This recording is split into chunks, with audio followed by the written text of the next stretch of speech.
Hello, namaste. I have to clear my energy because I was just dealing with internet trolls, if you will. That'll be a whole nother video. Sorry, every time I get on video, all of a sudden everyone wants to text me. Okay, so we're going to talk a little more about relationship stuff, and excuse me, that person's watching. Okay. Hope you're working on that throat chakra, whoever's watching.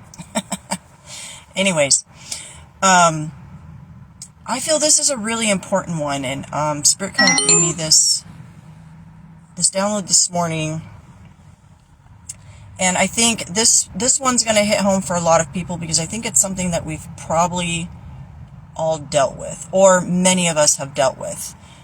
If we've had multiple relationships. Okay, so if you've been in one monogamous relationship your entire life, this is not going to be for you. Okay, and kudos to you if you've been able to do that.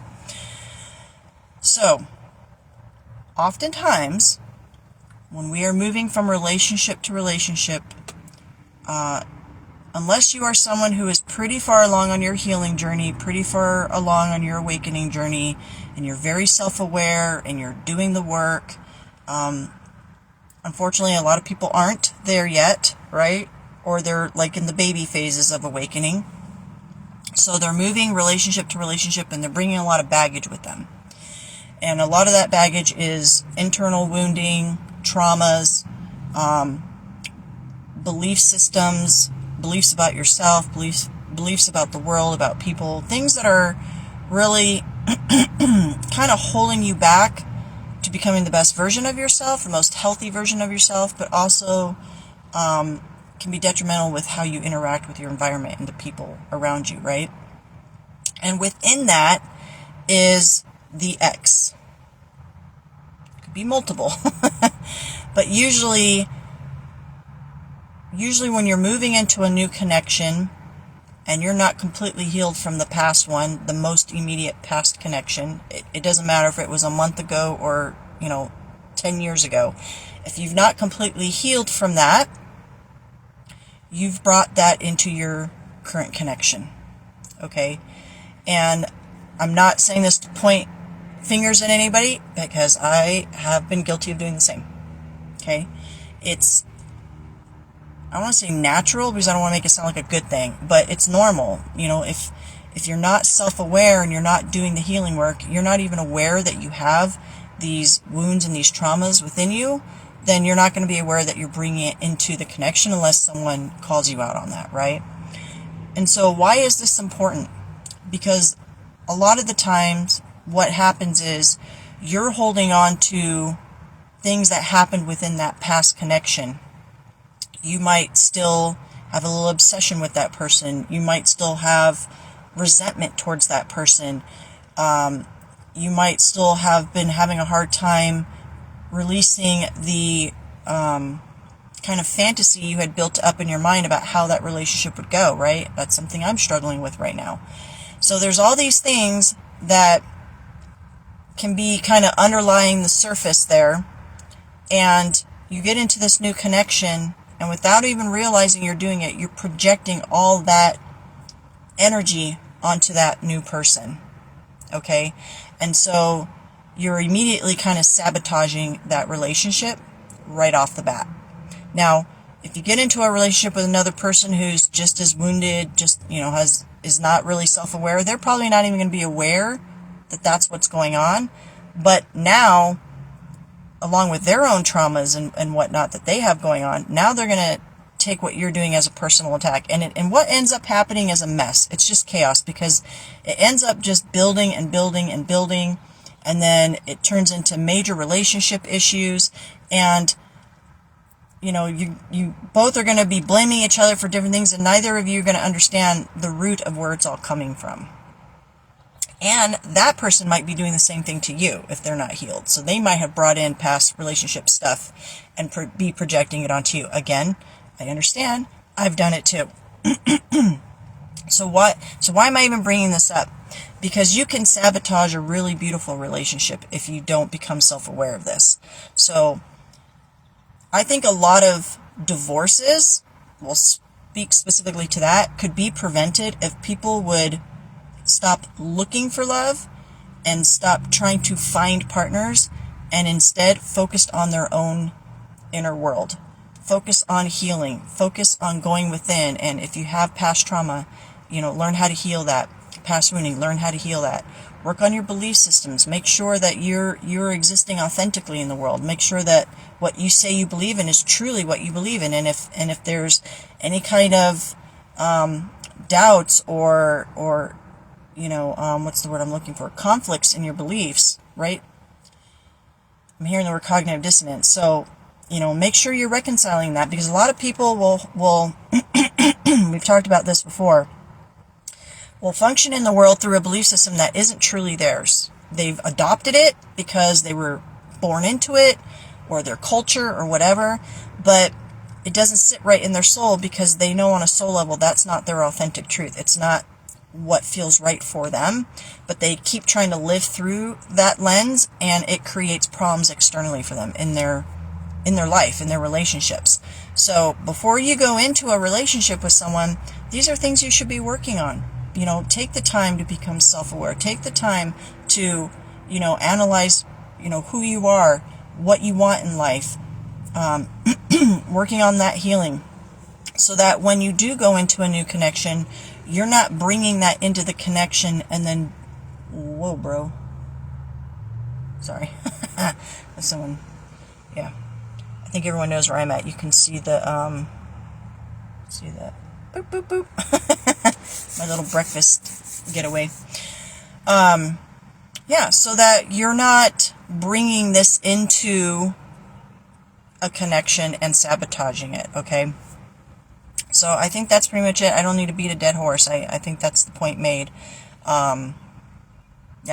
So do the work. And, thank you, Spirit.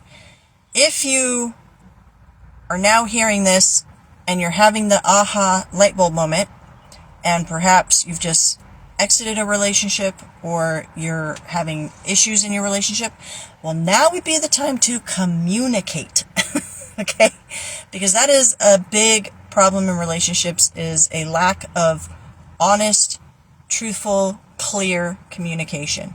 So if you're hearing this and it's making sense, then don't be afraid to sit down with your partner and say, you know what, I just heard something today that kind of made sense, and I wanted to run it by you and see what you think. And, make a game plan to work together. You don't have to throw away a relationship right now just because you're working through some stuff, okay? At any time you can become self-aware and start improving things in your life. You don't have to throw things away in order to get to that place of healing. I'm just saying it's obviously better for those of you that are not in a relationship yet to do the work before you go into a relationship, so that you can be aware. And then the second part of that is making sure that when you are interviewing partners, in other words, when you're dating, okay, that you're also looking for these little red flags, so that you don't get yourself into a situation with someone who's not self-aware and has their own triggers and is still attached to their ex in some way. Oh, thank you, Holy Spirit. There is one more thing, and this is a very important one. Thank you, Holy Spirit. Let's dig into the spiritual side of things, okay? When we get with people, either sexually and or in contracts like marriage, we create soul ties with these people. And oftentimes a divorce or walking away from someone is not enough to break that soul contract, which means you will still have an imaginary line tied to that person where karmic lessons are still attached. And that is really not a good thing to bring into a relationship. Okay? So I recommend doing a little bit of research about that. Go online and research soul ties, karmic ties, so that you can understand what it means. But basically, the way you're going to get rid of that tie, if you're ready to cut it for good and move on, is you got to go in and you've got to do the work. You got to learn the lessons. When we say karmic lessons, it just means they're lessons that have been repeating because you haven't learned them yet. So they're saying to use me as an example. That always makes me uncomfortable, but I'm very obedient. I had a habit of getting into relationships with people that were, I'm going to be sensitive with how I word this, and I'm not going to use labels. I'm just going to say emotionally unavailable. And that was a pattern for me. And up until this last partner, I wasn't seeing the pattern, and this last partner helped me to open my eyes to this pattern that I was repeating. So I can't blame those people, because it was me not recognizing the pattern and me making the decision to get into these connections that ultimately were not going to work because of the patterns that we're repeating, okay?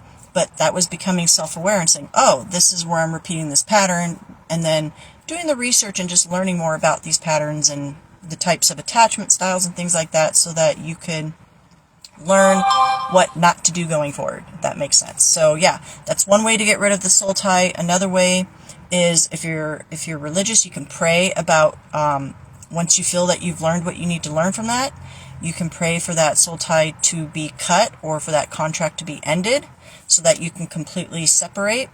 If you're more on the spiritual side, you can do ceremonies. Well, I try to park way out in the boonies to be left alone, and people are still pulling right up next to me. Figures. Okay, so you could do like a cord cutting ritual, or ceremony, if ritual scares people when you say that. It's not, we're not making blood or killing animals here. But you can do like a cord cutting ceremony, or anything that you're putting intention behind to say, okay, I know that I've completely completed these lessons, and I'm sending this person in love onto their journey, and I would like to separate and begin my own new journey and not have any more ties to this person, okay? And these are all very important, because if you're not setting this intention and doing it in some way, shape, or form, it's going to follow you into your relationships, and it's going to sabotage your relationships. It's going to sneak up. It can cause you to have a difficulty with setting boundaries, because if you're still attached to that person, you will have a hard time setting boundaries with that person, especially if it's like someone you share children with. Sometimes these people, they're not healed, so they will come around and try to disrupt your life. So there's a lot of things that go on with that, okay? Anyways, now I'm done. So hope that helps. Hopefully that didn't sting too bad. I always feel a little uncomfortable when I have to share my personal stuff, but hopefully you see that, you know, we're all human beings, and we're all just trying to figure out how to live on this planet and how to get through. And relationships are one of those things that they're hard to navigate. So yeah. Anyways, I love you all. Have a great day. Namaste.